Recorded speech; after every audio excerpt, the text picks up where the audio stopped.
Ito ang balita ngayon. Trending at pinag-uusapan ngayon sa mundo ng social media. Ang di umano'y balitang kahit kailan ay hindi talaga mananaigang kasamaan laban sa kabutihan. Ito ang malaking magandang balita na dapat malaman ng taong bayan na tila pilit ayaw ipalabas ng bayarang media sa publiko. Mukhang tila magsisigawan sa iyak ang mga loyalistang hanggang sa ngayon ay bulag pa rin sa katotohanan at ang mga buayang mambabatas sa Kongreso, lalo na di umano ang Speaker of the House na si Martin Romualdez matapos ang isinigawang press conference ng Senate President na si Senator Chis Escudero. Tila tuluyan ng bumaliktad at mukhang ibinauna sa hukay ang minadaling impeachment ng mga alipores ng mababang kapulungan na pinamumunuan ng Speaker of the House Martin Romualdez. Gaano kaya ito katotoo mga kababayan? Ating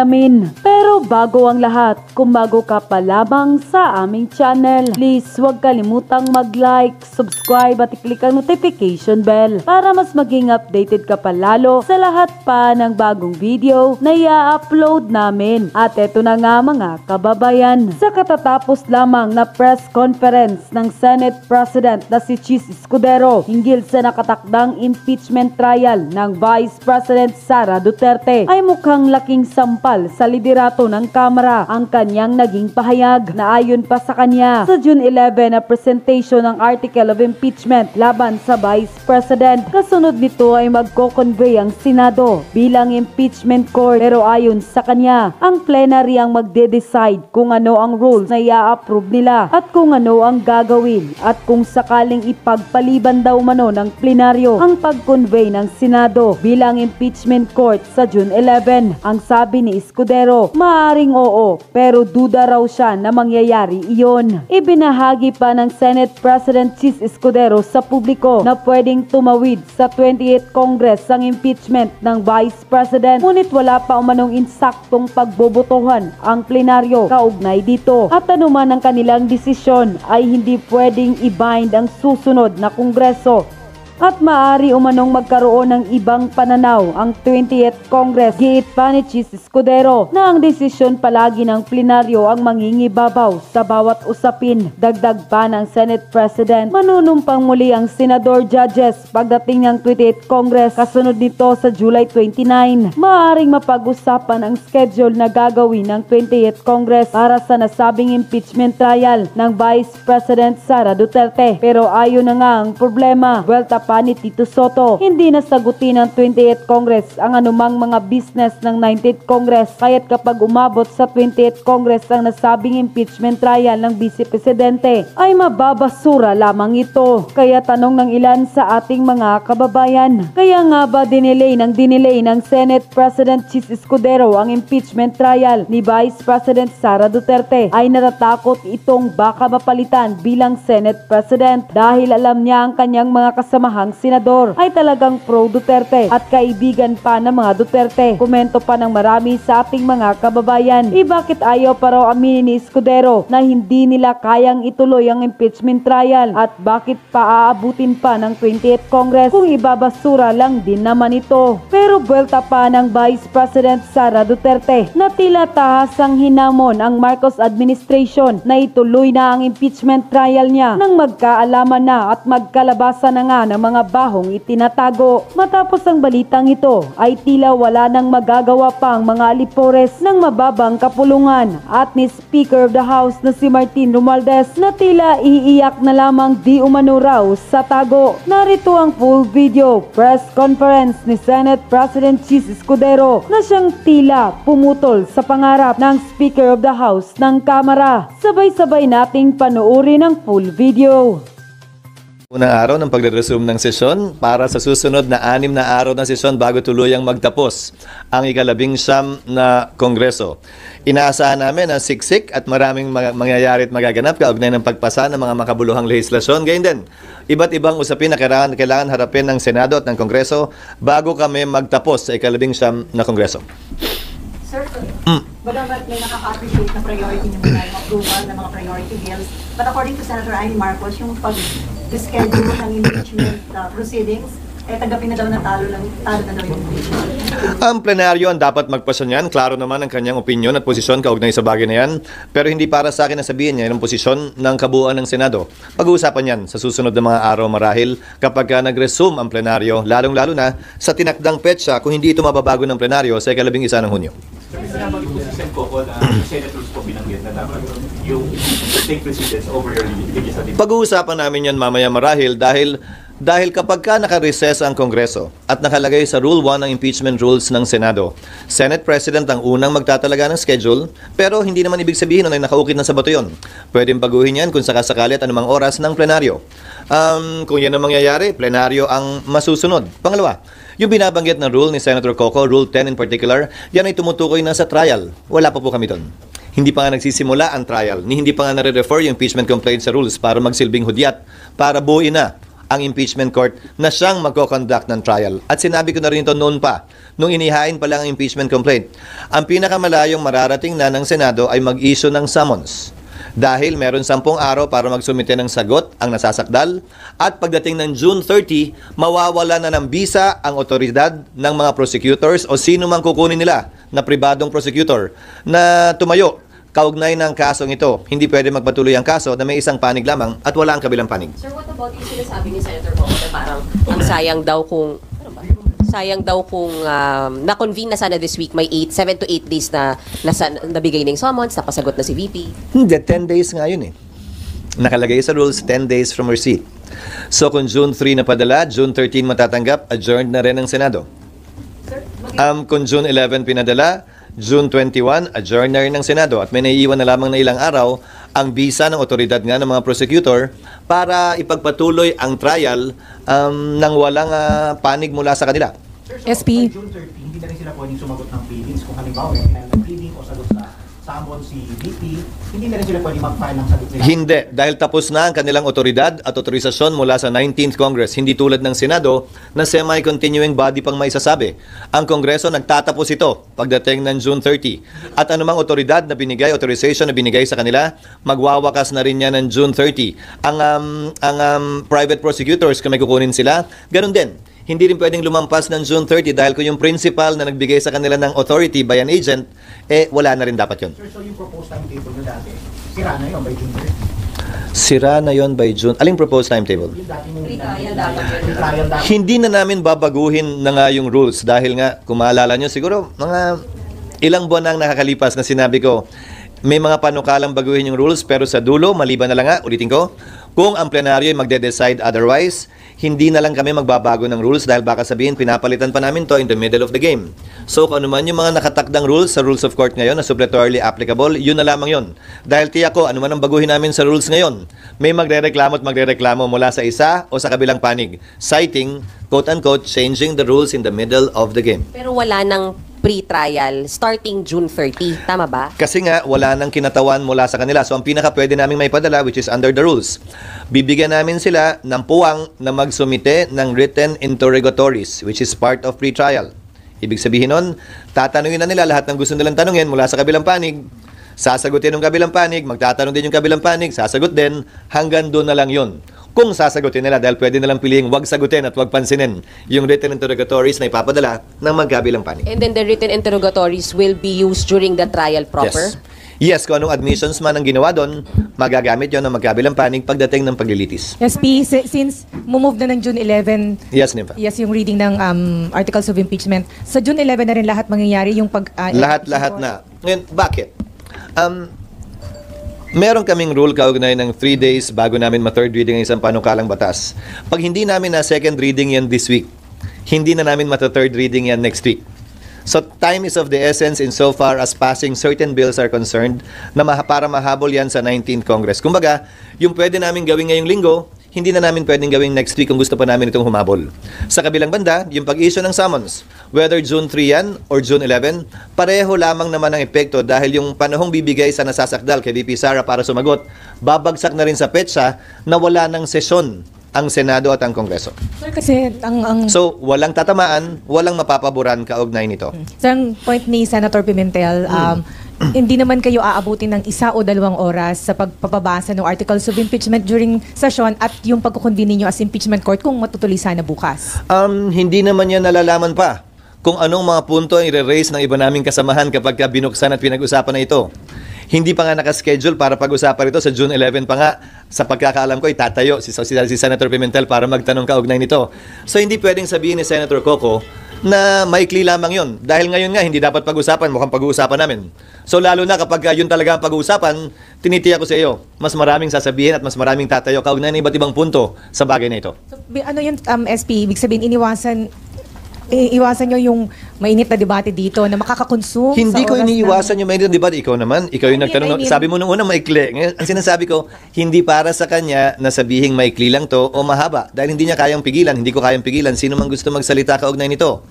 Pero kapag ito'y nagsimula na nga, edi hindi na namin magagawa yung mga dapat sana namin gawin. Particularly, yung aaprubahan on second and third reading. Dahil yung ibang third reading, kailangan pa ng BICAM. Kailangan pa rin ma-ratify yung BICAM. So, kailangan namin bigyan ng fighting chance man lang na maipasa ito. Ulitin ko, yung trial sa July 28 pa naman, 20th Congress, walang mawawala, walang madadagdag, walang mababawas. Pero itong mga second at third reading, malaki ang mawawala, malaki ang mababawas. Siguro naman, kapag papapiliin tayo sa pagitan ng dalawang pwede nating gawin o dalawang kaling tatahakin natin, doon ka sa mas may magagawa para sa ating mga kababayan. Pero definitely, SP, magko-convene kayo as impeachment court. Otherwise, pag hindi kayo nag-convene before you adjourn, walang impeachment trial next Congress. Tama ba? Kasama yan siguro sa pagdidebate yan dahil ang dami ko nang napapanood na nagbibigay ng kani-kanyang opinyon. Sa dulo, ano man ang opinyon nila, miyembro man sila ng Senado ngayon o hindi, ano man ang opinyon ko bilang tagapangulo ng Senado, sa dulo, ang susundin naming lahat, ang desisyon ng plenaryo, ng mas nakararami. The plenary of the Senate is the supreme body of the Senate. It gets to decide anything and everything. Although at first instance, it can be decided by the Senate President, but ultimately, it will have to be confirmed and affirmed or rejected for that matter by plenary. So yung Isa June na lang ako, 11, So, ibig sabihin, sir, June 11. Nasa na tayo? Sir, isa na lang. Hindi, Ibig pobre. sabihin, sa June 11, babasahin yung articles of impeachment and then thereafter, magko-convene kayo sa impeachment court. At doon din namin pagpapasyan anumang mga motion kung meron mang gagawin, anumang mga objection kung meron man, anumang tanong kung meron man. Ang dulo nun ay magko-convene ng impeachment court kung yan ang magiging pasya ng Senado at i-issue yung summon sang-ayon sa aming rules para bigyan ng panahon sumagot ang Vice President. Pero since So yung postponement to June 11, sa inyo lang po hindi yung tungkol tayo makakawa. Nakalagay sa Rule 1 ng impeachment rules, if I may direct your attention, it only refers to the Senate President. The Senate President shall set the date when the prosecutors will present the impeachment complaint. Ngayon, initially, yung Senate President, tulad ng sinabi ko. But plenary can decide otherwise if they should decide to do so. Sir, sabi mo, kung pagpapasyahan sa June 11, so ibig sabihin, pwedeng hindi matuloy yung Ang dami ko na kasing naririnig ng mga nagsasalita dito na miyembro ng 19th Congress. Di ba? So, pakinggan natin lahat yung kanilang mga motion. Kabilang na yung binanggit mo kanina na sinabi ni Senator Amy. So, pakinggan natin lahat at sa dulo, pagbobotohan lahat yan ng mga miyembro ng 19th Congress without prejudice, to the 20th Congress deciding otherwise or in the same light, given the fact that the 19th Congress cannot bind subsequent Congresses or any Congress for that matter. Pero sir, would you insist na Balik sa'yo, Nimpa. Sorry, sir. Pero mag-insist kayo na mag-convene kayo sa impeachment court sa June 11? What do you mean by magi-insist, Nympha? Again, we will decide all of these things in accordance with what the plenary wants and in accordance with our rules. Yung rules namin, plenary din na nag-decide nun eh. Tandaan mo aaprubahan namin yung rules din. So, plenary ang magde-decide kung anong rules ang i-approve namin at kung anong gagawin namin. In the natural course, yes. Yun ang dapat mangyari. Unless, as I said, may mag-motion, may mag-object, magbotohan, in the end, plenary will decide. But that is what our rules provide. My answer is yes. June 11 SP, Ma'am. Sir, yung June 11 SP, hindi pa talaga siya nakataga sa bato kasi pwedeng pang yung plenary magsabi na wag na mag-convene Nakataga siya sa sa bato in the sense na yun na yung panahon na darating ang mga miyembro ng Kamara dito dahil wala nang ibang petsa pang naiiwan. Huling araw na namin yun. But the convening, meaning pag nag-decide yung plenary na wag mag-convene sa 11, walang magko-convene. Ginawa yan dati Nag-decide doon sa impeachment ni case ni ERAP. Nag-decide sila i-convene 6 days after. sa impeachment case ni Chief Justice Corona, nag-decide sila na wag mag-convene ng Disyembre, mag-convene na lamang ng Enero. So, may mga precedent naman kaugnay nun. Ang kaibahan lang nito, tatawid ito ng panibagong kongreso. Ulitin ko, ang 19th Congress, no Congress can bind subsequent Congresses. Hindi kami pwede magpasa ng tinatawag nating irrepealable law. Hindi kami pwede magpasa ng isang bagay na hindi na pwedeng galawin o baguhin pa ng susunod na kongreso. So anumang pasya namin ay binding sa amin, pero hindi binding sa susunod na kongreso. So wala nga masiguraduhan yung June 11, SP. Kung bali mag-decide ng plenary today, na walang magko-convene sa June 11, then ma-overpower, sir. Kung mag-decide ang plenary today na hindi magko-convene sa June 11, Yes. in theory, yes, but I doubt that. I doubt that will happen. Bakit, sir? Wala lang. I doubt lang. Duda lang ako na yun ang mangyayari. Dahil maliwanag naman ang tinatalaga ng rules, maliban na lamang kung may maliwanag at klarong basehan at rason para hindi gawin yun. Pero sa dulo, pagbobotohan pa rin yan. But sir, nothing prevents your colleagues from saying, hindi na naman natin ito matatry, pasa na lang natin sa 20th Congress. Nothing prevents them, yes. As I said, nothing prevents anyone from making a motion, nothing prevents anyone from putting it to a vote, nothing prevents anyone from objecting, but ultimately, it will be debated and put to a vote. So, ano yung Ano? Pwede rin po mapaaga, like this week na. Kung may mag-insist na yun. Pwede naman, pero anong point ng hindi ko pwedeng pigilan, ulitin ko pero anong point na magsaset tayo ng date para nga sana pag-usapan to at magawa yung ibang bagay kung buong linggo pa lang to, yan din yung pag-uusapan natin araw-araw. So, papakiusapan ko sana na hanggat maaari, tapusin namin yung kinakailangan trabaho ngayon. Maliban kasi dun sa mga panukalang batas, nasa dyaryo na rin naman ngayon, mahigit 300 ang kailangan namin i-confirm ng mga opisyal. Hindi lamang mga kalihim, mga opisyal ng Constitutional Commission, pati na rin mga miyembro ng Armed Forces, mga opisyal ng Armed Forces of the Philippines at saka Department of Foreign Affairs na mahigit 1.5 buwan hindi makakapagtrabaho ng bumbo kung hindi sila mako-confirm. SP, kailangan nyo talagang sorry. Yung mga nagbabanggit po na yung mga delays and postpone, eventually, kababagsakan niya, hindi na talaga matutuloy. Hindi ko alam kung anong hugot nila, pero gaya ng sinabi ko, sa dulo, plenaryo magdedesisyon sa lahat ng bagay na ito, di ba?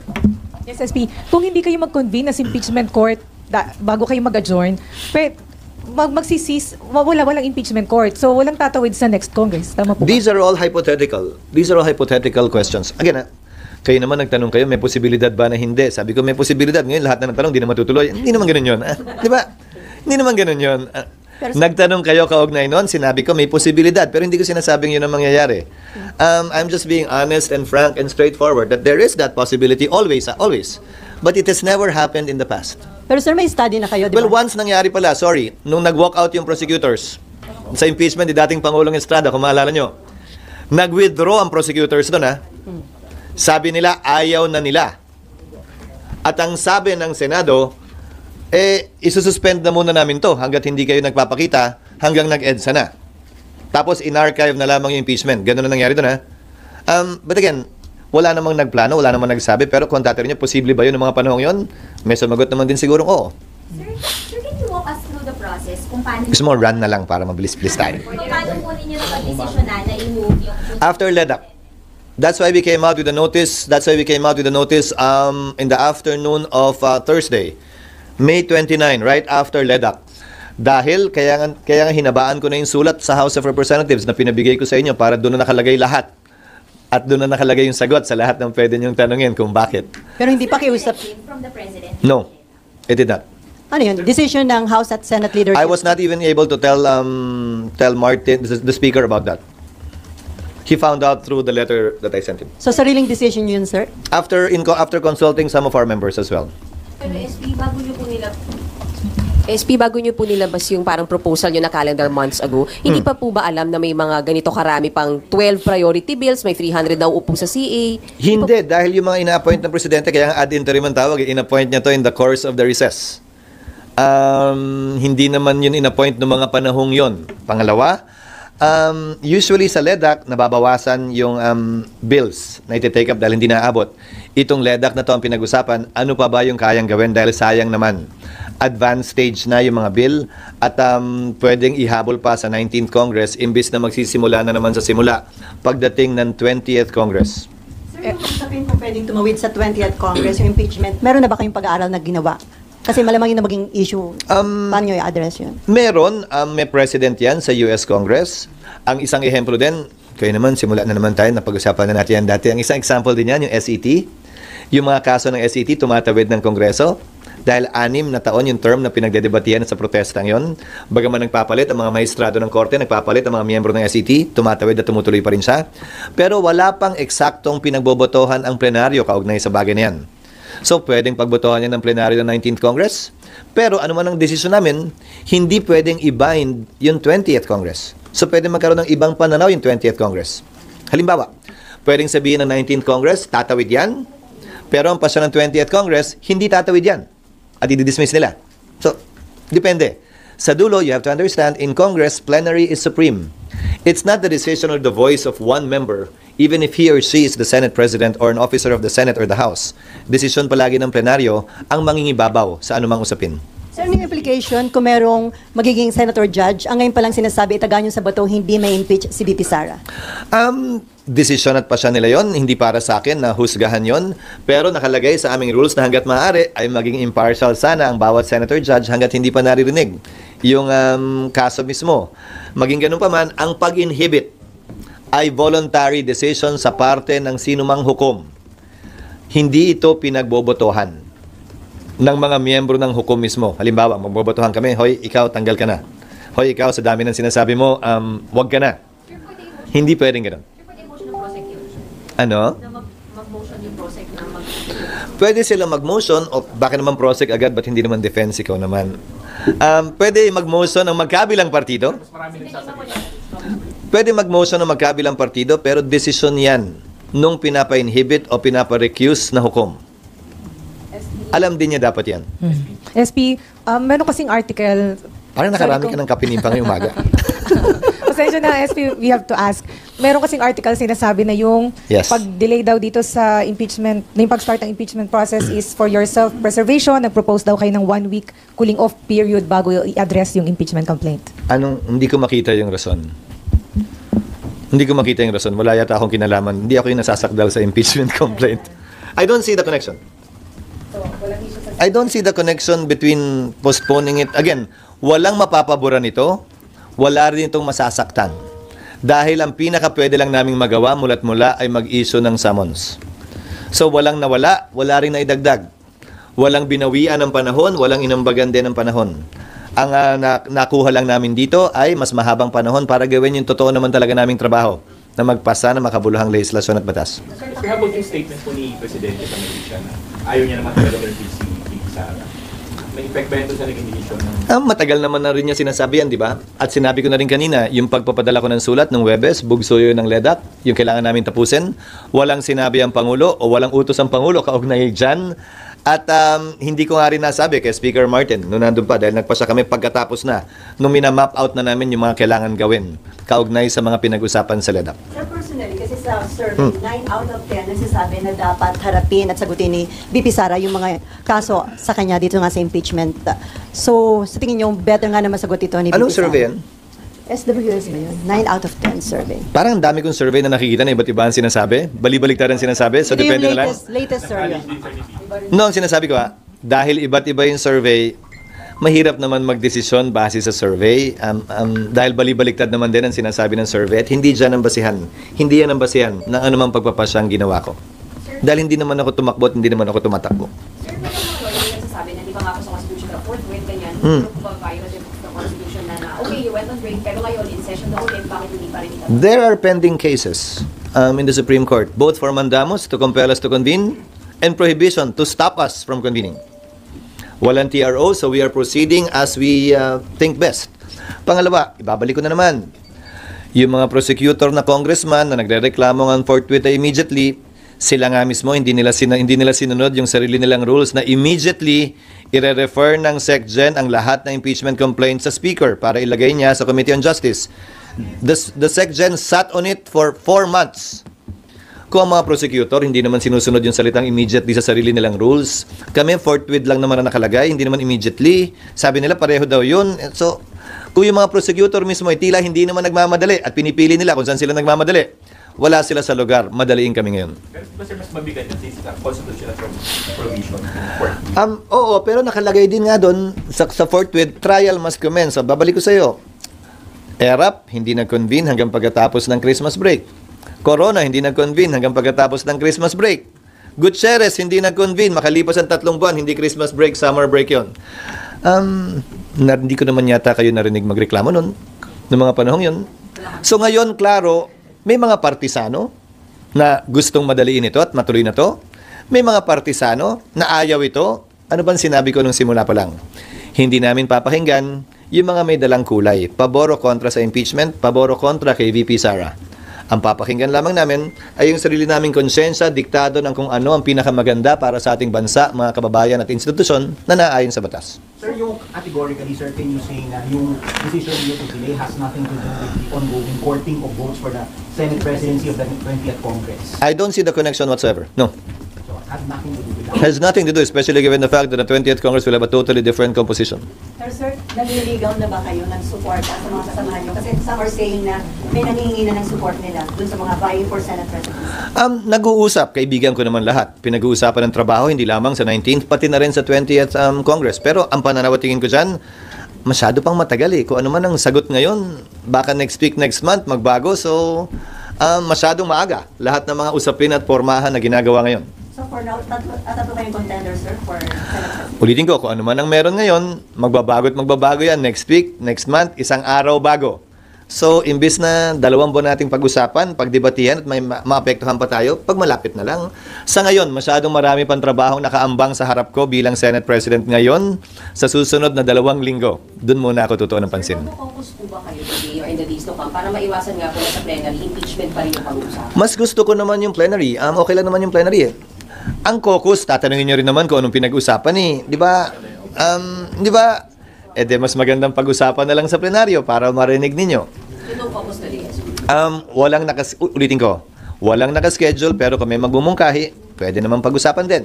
Pero sa akin, hindi ko tatalikuran ang anumang hamon sa plenaryo dahil mas magandang on the record naman talaga.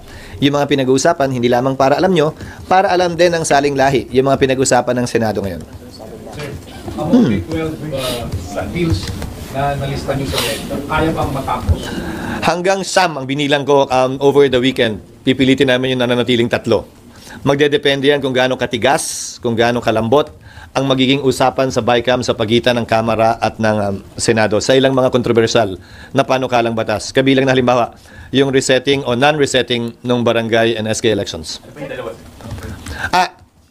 Yung blue economy, medyo madugo yun. Parang malabo yung pagka-blue nun. Baka maging brown or gray. Yung mining fiscal dahil doon sa 5 years, pero mukhang may compromise ng nabubuo doon. So, yun lang siguro. All the rest na, sir. All the rest mukhang kakayanin naman namin. Ngayon nga, naaprubahan namin hopefully on second reading yung right of way na kailangan para doon sa MRT na ginagawa natin sa ngayon at maraming mga kalye na kailangan pang gawin kaugnay ng connectivity natin. Yung right sizing, optimization, I should say, kailangan din mahabol ngayon para ma-third reading next week. Yun lang naman yung mga, again, yun yung mga kailangan naming sundan na rules sa Constitution na hindi pwedeng maaprubahan agad yung mga bill. Sir, kakayanin makaratify yung BICAM report hanggang next week, yes. Kakayanin, sir. Hopefully, sa weekend, magtatrabaho sila over the weekend para magkasundo yung BICAM. How about yung meron bang pwedeng mga i-adapt na lang dyan, yung Senate version or House version? Sana. Yun ang pinakamagandang paraan sana. Yung optimization, yun ang inaasahan naming mangyayari sana. Yung 99-year lease, yun ang inaasahan din namin sanang mangyayari. Pero dun sa iba, may BICAM siguro talaga dapat na mangyari dyan. Wala pang approved on third reading ang Kamara. So wala pang counterpart measure yan. Hindi pa sila nag-nominate ng BICAM members. Sir, optimization, di ba dugo yan? Hindi nyo kinakap? Hindi, dahil lahat ng mga provision na kinakailangan para bigyan ng proteksyon at seguridad, yung security of tenure ng mga empleyado ng pamahalaan ay nakapaloob na ron. Kabilang na ang pagkakaroon ng sapat na bilang ng kinatawan sa anumang board na magpapasya kaugnay sa optimization ng anumang ahensya ng pamahalaan. Sir, any comment doon sa decision ni Presidente na i-postpone muna yung EDSA rehabilitation? Tama lang para sa akin dahil kulang pa ang pagpaplano tila dito ng DPWH. Masyado matagal ang 2 o 3 taon para gawin yan. Kawawa naman ang ating mananakay. Kawawa naman ang na gumagamit ng EDSA na pinaka-main route natin. Pangalawa, bakit ba sa tagal ng panahon wala silang pin-provide ng mga alternate routes na tatawid sa Pasig River dahil alam naman nilang gagawin ng Guadalupe Bridge? Ang nalalaman ko ay dalawa lamang na hiwalay na tulay. Ba't hindi sila gumawa ng Bailey Bridge na magkokonekta, tatawid sa Pasig River upang sa gayon na maibsan yung hirap ng ating mga kababayan kung sakaling gagawin na nga yung Guadalupe Bridge na yan na overdue naman na talaga. Kulang ang naging pagpaplano at paghahanda ng DPWH kaugnay nito sa mahabang panahon na pinospone na ang implementasyon ng proyektong ito. Enough na yung 1 month postponement, sir? I'm sorry? Enough na kaya yung 1 month? To evaluate, yes. Kung tutuloy pa o hindi at kung anong kailangan gawin bago ito ituloy. And then dapat mga gumamit ng advanced technology para mabilis yung completion. Ang advanced technology naman, pangunahin na dyan ay ang quick drying na semento na 2-3 araw lamang ay pwede nang daanan ulit dahil ang curing period usually 3 linggo. So bago mo magawa na naman yung kabilang bahagi, kailangan maghintay ng 3 linggo. Di ba nakita mo may mga harang-harang sa kalye? Pero may mga makabagong teknolohiya mula sa Germany at sa iba pang bansa sa Europa na quick drying na, napakabilis ng gawin. Hindi pa siguro kasama din yung teknolohiya kaugnay sa pag-repair ng tulay na maaaring maging mas mabilis na rin gamit ang modernong teknolohiya. Pero how about sir yung proposal ni NJB na tapusin na muna yung subway at saka yung personal commuter rate bago ayusin yung EDSA? Okay lang yon. Ang tanong ay, ano nga ba yung urgency para gawin na yan? Pwede pa bang makapaghintay pa o hindi na? DPWH lamang ang makakasagot marahil nun. Pero alam ko, noong nakarang administrasyon pa lamang, pinagpaliban na ito. So nagkaroon sila ng ganong kahabang panahon na sana para magplano, pero tila hanggang ngayon, wala pa rin sapat at katanggap-tanggap na plano. Sorry, balik ako. Sir, yung po mga re-elections, di ba? So June 11, manunumpa sila as senator judges. What happens after June 30? Kasi their term will expire. Kailangan po nila manumpa ulit? Magsusumpa uli yung mga impeachment judges pagdating ng 20th Congress. Clear po ba dun sa current timeline kung mauusad or hindi? Or July 30 pa din po yun? Yung trial, yung start ng trial? July 28 kami magre-resume. So na yon ng Pangulo. So umaga ang sesyon, magbubukas ang Senado, mag-organize ang Senado, mag-a-adjourn para pakinggan ang sona ng Pangulo. Ikalawang araw, Martes, July 29, doon pa lamang siguro mapag-uusapan yung schedule na gagawin ng 20th Congress. Ulitin ko, hindi namin pwede o kayang i-bind ang 20th Congress. Although karamihan ng mga miyembro ng 19th ay nandun din sa 20th Congress, kailangan itong pagpasyahan muli ng 20th Congress either by an affirmative vote or by their silence and acquiescence sa ginawa noong nagdaang Kongreso. Sir, yung target nyo na by October magkaroon ng botohan, doable pa ba yun, sir? Oo. Naniniwala akong kaya pa rin yun dahil 7 articles of impeachment lamang yan at mahabang panahon na rin ang binigay sa magkabilang panig para maghanda. Sinabi ko na yan noon, kung magpapatuloy ang pagdinig at trial, wala kaming papayagan delay dahil nagkaroon na sila ng sapat na panahon para maghanda, magprepara at kunin ang mga ebidensyang kinakailangan nila para patunayan ang kanilang panig. SP, sorry, ang kulit, pinapatanong lang po from House. Opo. Kasi nga daw nasa Constitution yung forthwith. So habang nauusog yung pag-convene nyo, hindi raw po ba nagva-violate na kayo sa Constitution, SP? Hindi, pero may karapatan sila na iakyat yan sa Korte Suprema kung tingin nila nilalabag na ngayon sa Ligang Batas. Meron na nga, gaya na sinabi ko, meron ng 2 pending na kaso sa Korte Suprema na dinala ng magkabilang panig. Yung isa gustong pigilan ng impeachment, nag-file ng prohibition, yung kampo ni Vice President Sara. Yung kabila naman na nagsusulong, nag-file ng petition for mandamus para pilitin kami na mag-trial na nung recess pa. So these matters are pending before the Supreme Court. They're free to go to the Supreme Court and seek relief if they disagree with what we are doing. So kapag walang court ruling, tuloy yung mga proseso dito. Oo, dahil wala namang TRO na ini-issue ang Korte Suprema or mandatory injunction para sundin namin. Sir, Senator-elect Soto criticized the fact that you made the decision unilaterally without the benefit of a Senate caucus or plenary debate. So, sir, paano yun? Which decision? Yung sa impeachment po, sa delay po Which natin. decision? Delaying the Which nga? Yung 2 o yung 11? 11. Hindi oh. Hindi oh. 11. Alin? Which one? Both. I don't think so. Which one? 11. I don't think so either. Ay, yung this ano, sir? Anyway, Kasi sir, sabi niya, it can be, pwedeng magkaroon ng votation sa mga 20th Congress kasi hindi daw pwedeng tumawid. sinagot ko na yan kanina. Una, kung June 2 ang binabanggit niya, paano kami magbobotohan in plenary, recess kami. Pangalawa, kung June 11 ang sinasabi niya, sa plenary, gaya ng sabi ko kanina, pwede itong pagbotohan ng plenaryo at pag-usapan ng plenaryo. And plenary is supreme. Pangatlo, sinabi ko na rin, at hindi na kailangan din sabihin pa, na yung 20th Congress, hindi namin pwedeng i-bind. Ano man ang pasya namin, iba ang magiging pasya ng 20th Congress o pwedeng pareho. So sa dulo, ano bang sinabi ko pa ulit-ulit kanina pa? Plenaryo ang magdedesisyon. Hindi iisang miyembro lamang, tagapangulo man, opisyal o minority leader o sino man. Sa dulo, plenaryo ang magdedesisyon ito because we operate under that principle that plenary is supreme. So, can you say na nakahang? Ano? Depende sa magiging decision namin. Hindi. Yun yung desisyon hanggang baguhin. Hindi nakahangan tawag doon. So, excuse me po, yung authority na kayo yung nag-decide muna na mag-move from June 2 to June 11, nasa Senate rules yung SP na nasa authority nyo po yun na naka-break. Article 1 ng impeachment rules. Hindi nag-distinguish kung naka-break o hindi. Hindi kaya magkaroon miscalculation. You have the rules with you. So that stands until Nakalagay doon. Baguhin ng plenary. Unless baguhin, hindi until unless baguhin ng Senate. Nandiyan sa picture, 17 out of the 24, dyan sa picture na yan, mag-carry over to the 20th Congress eh. So, kung ano man yung magiging decision nyo, you have the number to sustain it in the next Congress. Depende. Yung boto naman kasi minsan nagbabago, depende sa kalagayan ng panahon, depende sa lakas ng hangin o hina ng hangin o lakas ng ulan o hina ng hangin o init ng panahon. So depende, hindi ko pwedeng sabihin ganun lang yun. Tinignan mo na yung mga picture.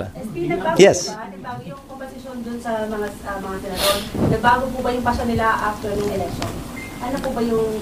Hindi ko alam, malalaman natin sa pagbubukas ng Senado ngayon. Pero base sa mga nakakausap ko, nagbago ang posisyon tungkol saan? Sorry. Impeachment.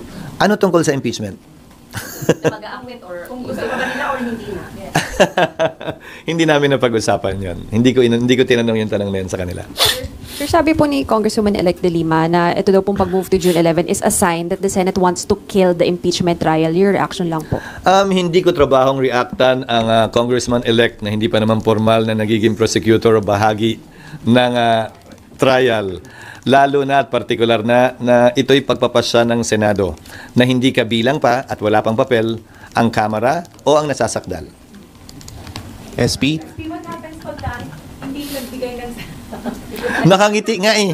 Paano pag hindi na padala ng answer si VP dun sa articles of impeachment? May nakalagay sa rules niyan at mag-suppletorily applicable din ang rules of court. Hindi siya i-declare in default. Anytime pwede siya mag-appear and a plea of not guilty will be entered in her behalf and the prosecutors will proceed with the presentation of evidence in absentia. But the Vice President at any point in time can send her representatives to represent her in the trial. Minsan diba magpapadala siya ng kahon to answer the articles of impeachment. Pero pag hindi wala siyang answer, Ganun nga, maglilipas yung panahon, then magpa-proceed lamang yung presentation ng evidence ng prosecutors when the trial commences after a plea of not guilty will be entered in her behalf. Kasi kung hindi siya sumagot, ang assumption ko, hindi rin magpapadala ng abogado. So, kahit walang abogado, on behalf of her, in her behalf rather, mag-enter ng plea of not guilty. SP? Sinabi ni VP na gusto niya bloodbath. Yung nangyari. Hindi para sa akin na komentaryohan din yun dahil upo kami bilang isang impeachment court kung sakasakali. Anong dating niya? Wala lang. Ang bahagi siguro lamang yun ng ingay ng politika na naririnig natin mula sa magkabilang panig. May mga ganon din namang mga salitang binibitawan yung prosecutors na iba't iba ding mga pananaw kaugnay sa impeachment trial. Ginagamit ang iba't ibang adjective din sa parte nila. SP? For what? For a bloodbath. Grabe naman yung bloodbath. Hello po, SP. If nagkaroon po sana ng special session during the session break, do you think mas mabibigyan ng time yung legislative measures and then nasunod sana yung original time for impeachment? Yes, but again, under the Constitution, that is up for the President to call. Pinag-usapan na rin natin yan nung recess, hindi ba? Pangulo ang pwede magpatawag ng isang special session, may dahilan man o wala, may rason man o wala. Sa panig at parte ng Senado, bilang Pangulo lang ng Senado, wala akong kapangyarihang magpatawag ng special session dahil kailangan mag-resume din ang session ng Kamara, hindi lamang naman ng Senado. Sir, pagka nag-decide yung 19 Congress sa plenary na hindi na natakit, mas sabi niya parang up to the plenary, hindi ba mag-a-apply dun yung 1-year ban ng impeachment?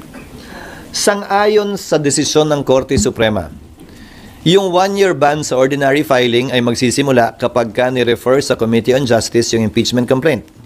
Sa extraordinary filing of 1/3, magsisimula yung 1-year ban kapag ka isinumite sa Senado yung pirma ng 1/3. So walang kinalaman yung 1-year ban sa gagawin o hindi gagawin ng Senado. Nagsimula na yon nung pinadala pa lang nila yon sa Senado. So February 5, tumakbo na yung 1 year. Whether mag-resume o hindi, whether mag-trial ngayon o next Congress, nagsimula na yung 1-year ban. Walang kinalaman yon sa pagsisimula o pagkakaantala ng 1-year ban. Sir, di ba may proposed calendar po kayo last time? Pero ngayon po kaya, ano na po yung magiging timetable po natin for the record? 11, ipe-present ng Kamara yung articles of impeachment. Pag-uusapan, pagdedebatihan, at kung wala, ay i-refer yan sa Committee on Rules na magsisilbing senyal at hudyat para i-create ang impeachment court sa 11 din. Susumpa kami, i-convene ang impeachment court, mag-a-approve ng rules, at mag-i-issue ng summons. Doon magwawakas yung procedure na gagawin sa ilalim ng 19th Congress sa June 11. Iintayin namin magbigay ng sagot ang ikalawang Pangulo 10 araw matapos ng matanggap yung summons. Pagkagat ng June 30, wala nang otoridad ang mga prosecutors o private prosecutors nila, so maaantala ang trial at iintayin na yung pag-resume o pagbubukas ng panibagong kongreso. Sa pagbubukas ng panibagong kongreso, magpapasya sila, sasang-ayon ba sila sa ginawa ng 19th Congress o babaguhin ba nila ito? They can either reverse it or they can either approve it or acquiesce to it by simply proceeding with trial. That is part of the rules of court right now na suppletorily applicable. Merong view na hindi na namin kailangan amyendahan yung rules namin dahil suppletorily applicable naman yon. Menos away pa, menos issue kaugnay nga sa pwedeng ibato sa amin na changing the rules in the middle of the game. SP, since sinabi nyo na hindi pa i-invite yung 20th Congress, no? Pag nag-convene kayo sa June 11, pagdating ng 20th Congress, can they choose not to convene o convene na kayo? They have to convene. Reconvene on the 20th? Yes, the 20th Congress has to convene because you have new senator judges. So they can also, chances are, if may chance lang, pwedeng hindi nila sila mag-convene kung ayaw. There is that possibility. Again, we cannot bind subsequent Congresses. But that is not only applicable to us. All previous Congresses cannot bind subsequent Congresses by virtue of the principle that we cannot pass an irrepealable law. So SP, yung decision doon, simple majority lang? Simple majority, there being a quorum. Okay. And then, sir, yung June 11, yung session, kasi doon mangyayari lahat po, di ba? So, morning or afternoon on June 11? Afternoon. Kasi wala naman hopefully, wala naman na kaming hinahabol na noong mga panahong yun. So, na-assume yun na natapos na lahat by June 10, June 11? Wala na rin kaming maaprubahan naman eh. Wala na rin, tapos na yung CA, tapos na lahat. Actually, kahit buong araw na kami magdebate at magbotohan ng paulit-ulit, kakayanin na yun. Last year, may quorum pa ba kayo? Meron naman. Palagi namang meron. Hindi naman kami pwede mag-session ng walang quorum. Yes. Kahit mag-convene kayo sa June 11, it does not assure that the 20th Congress will parang pursue with the trial. Kasi what if di nga sila mag-convene? Anong tanong mo ulit? Walang assurance? Walang assurance na tutuloy ang trial ng impeachment sa 20th. Kasi sabi niyo, there is a possibility. Ang problema ko rin sa tanong na yun, kasi ang lalabas niyan, walang assurance na tutuloy eh. Hindi nga ganun yun eh. We cannot bind the subsequent Congress. That's all I'm saying. The next Congress can decide in the same manner or in a different manner. Hindi ko sinasabing walang assurance na hindi tutuloy. I'm not saying that, You're asking questions within the realm of possibilities, You're asking, posible ba? Hindi ko naman pwedeng sabihin imposible. Kasi posible naman talaga, but you cannot quote me and saying na posible hindi na matuloy kasi hindi. In the realm of possibilities, everything is possible. But you also cannot assure that the trial will happen on the 20th Congress because they can decide. In the ordinary course of events, it should.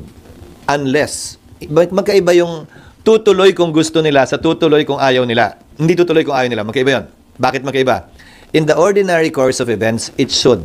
Unless they decide otherwise. Sir, pwede ba mag-decide na hindi? Kasi constitutional duty ng Senate. Kung hindi sang-ayon yung isang panig sa gagawin ng Senado, malaya silang makakaakyat. Ganun naman yung sistema natin, di ba? Whatever the Senate decides by a majority vote, if you disagree with it, you can question it before the courts. That's how our system works. Hindi naman ito nakukuha sa pilitan. Hindi naman pwedeng magbotohan ng Kamara para pwersahin ng Senado gawin ng isang bagay na ayaw gawin ng Senado.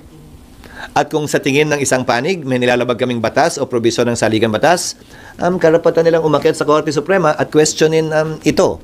Pero sa ngayon, puro posibilidad lang yung pinag-uusapan at tanong ninyo. Sinasagot ko na nakita natin nangyari yan noon. Sa kalagitnaan ng impeachment, di ba? Noong panahon nga ni Pangulong Estrada, nag-withdraw yung prosecutors. Natuloy ba ang impeachment? Hindi. Sa dulo, in-archive na nga lang yun kasi ayaw na magpakita ng prosecutors. Pero ang must, sir, is mag-convene kayo sa impeachment court before you adjourn.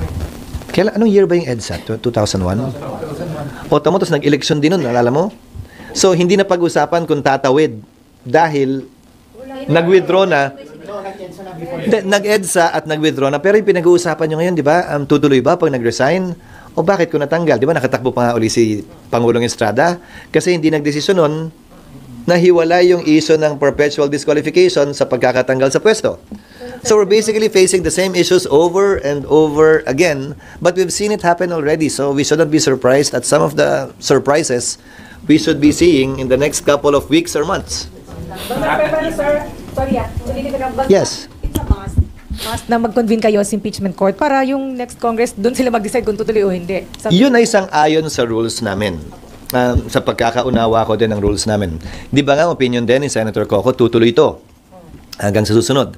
Ang opinion naman ng iba ay hindi tutuloy. Di ba? Kanya-kanya ng opinion yan. Pero sa dulo, ang susundin kung may magmosyon sa bagay na yan ay ang mayoriya ng Senado. Yung hindi sang-ayon sa magiging pasya ng Senado, karapatan nilang umakyat sa Korte Suprema para bigyang linaw yung isyong ito kung may paglabag nga ba o wala. At yun na nga mga kababayan, ano na ang masasabi mo?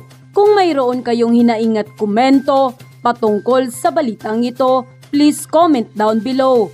Pag-uusapan natin yan sa comment section. At kung nagustuhan nyo ang video, ay huwag kalimutang mag-like at i-share na din para mas marami pang makaalam at umabot ito sa marami sa ating mga kababayan. Maraming salamat po!